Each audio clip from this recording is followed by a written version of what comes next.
Good morning, good morning, good morning, good afternoon, good evening, alright, kaibigan kung saan ka mang sulok sa mundo, kaibigan. I wish you well. Welcome to the Parking University. Dito naman ang iyong professor sa Parking University, kaibigan. Dito tayo ngayon nagpa-park sa beach, kaibigan. Maganda dito, maganda yung view dito, kaibigan. Alright, so let's share another magandang kaibigan, magandang aral. Ang topic natin ngayon ito yung topic ni Simba Jessica. Itong sabi nga, paano ba natin ito baguhin yung mind o pag-iisip, kaibigan? Bakit natin baguhin natin yung ating mind o pag-iisip? Dahil once mabago natin yung mind natin, kaibigan, mabago din yung buhay natin. Wow, it's very basic principle, no? Very simple na ito din na neglect natin na once baguhin pala natin yung ating mind, we could change as well our reality. Alright, so sabi nga, kaibigan, sa kahiram siya sa phrase ni Earl Nightingale na you become what you think about. Okay, so sabi niya is yung mind natin, kaibigan, pag-istoryahan natin yung mind, dalawang parts yung mind natin.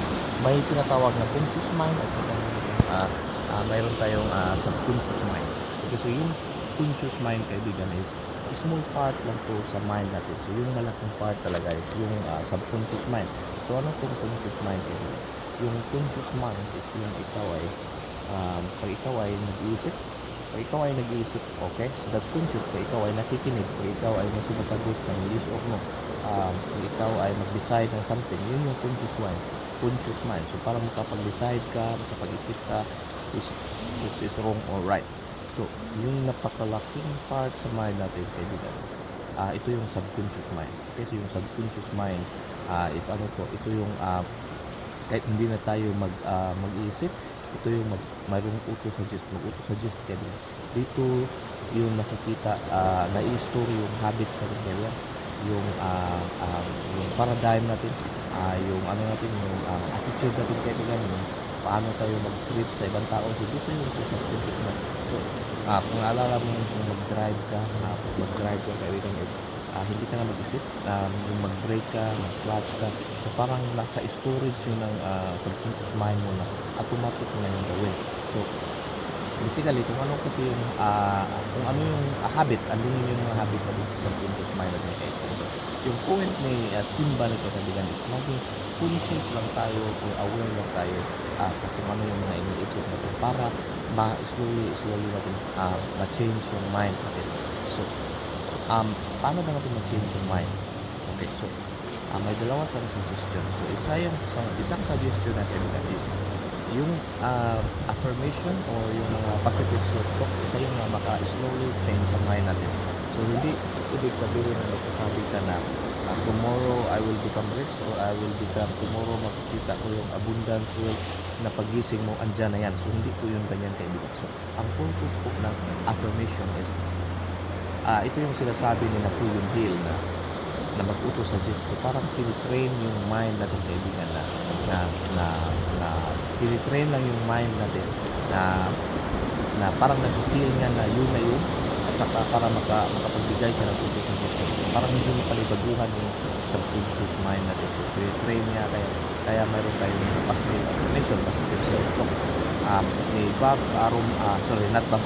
Proctor, kaibigan, yung affirmation niya is araw-araw na daw sinasabi na I am so happy and grateful that money comes to me in a different money I am so happy and grateful that money comes to me to different sources and in an increasing amount.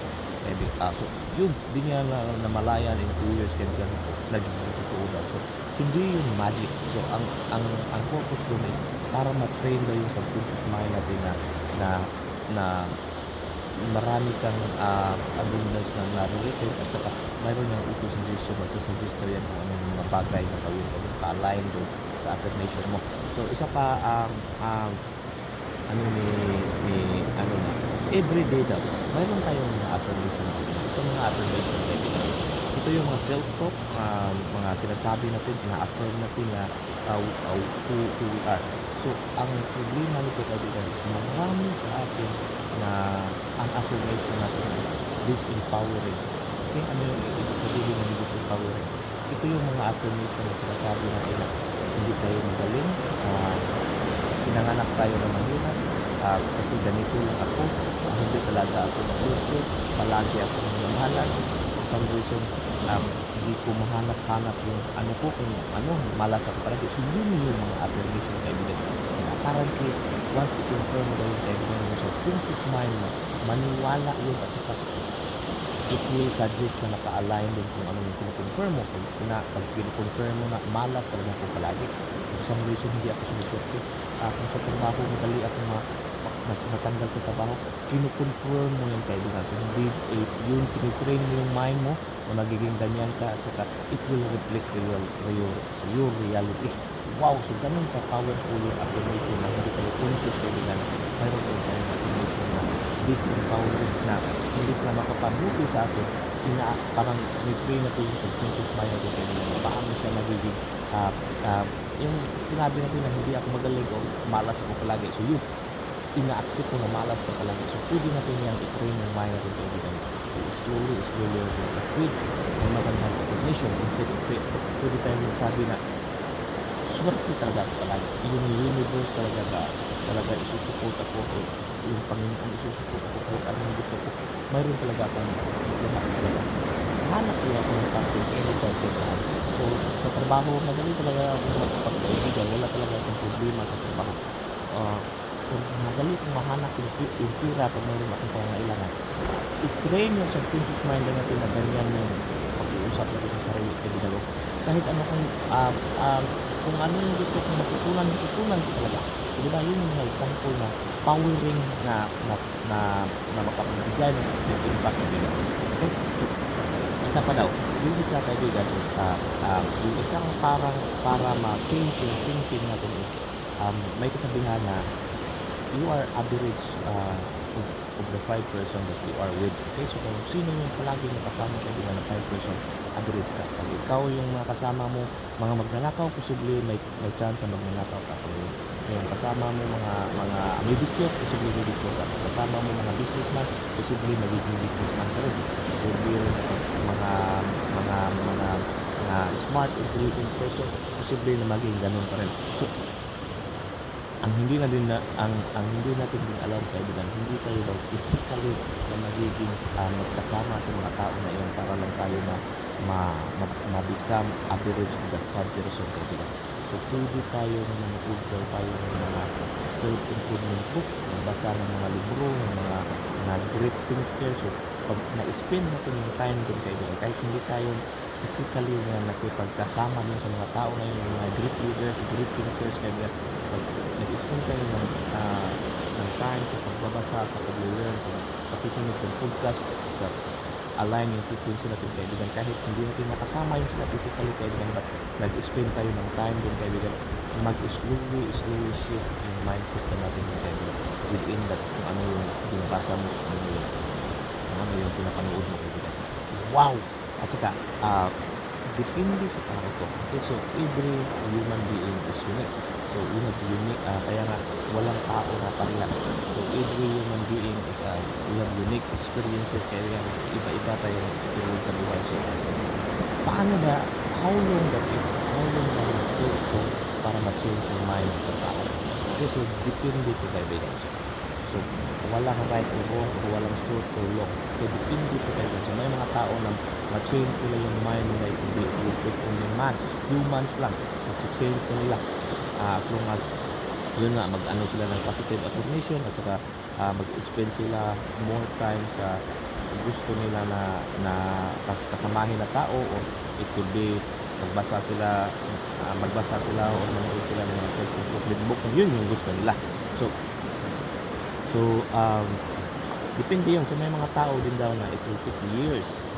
So ang the good thing daw kaibigan, kung for example yung mga ginagawa mo for many years, like 20 years, 40 years, 50 years mo na yung ginagawa kaibigan, we can still, the good thing with human beings, we can still change. Okay, we can still change, but we just don't know how long it will take, because iba-iba yung tao, iba-iba tayo ng genes, iba-iba ng experiences. Okay, so ang importante lang doon is it's a process. It's a life, it's a process lang kaibigan. So slowly lang natin. It could be others, it will take only months, but for you it could take years. So ang importante na doon is slowly, at saka yung mind natin daw kaibigan is parang ano to, parang body natin, di ba? Pag yung body natin, kakain tayo ng healthy foods, exercise, gumaganda yung body natin. Pag yung mind natin kaibigan, pag hindi tayo nag-learn, hindi tayo nagbabasa, hindi tayo nakikinig ng mga personal growth, hindi tayo nag-learn ng mga bagay, hindi din tayo mag-grow kaibigan. So parang lifetime din pinag-feed ko yung mind natin kaibigan para tayo mag-grow. Wow! At hopefully hindi natin nasayang yung oras na tayo kaibigan. At saka may natutunan tayo ngayon dito sa ating parting university. Nagpa-part tayo dito sa beach ngayon. Napakaganda how to change our mind, pag-improve yung mind natin kasi we could change our life, we could change our mind. Wow, hopefully hindi ko nasayang yung oras mo. Close your eyes, open your arms, and not your legs, and just open your peace, love, good health, abundance, all the riches in the world sa yan. Boom! Shakala, nagkala-kala, liki!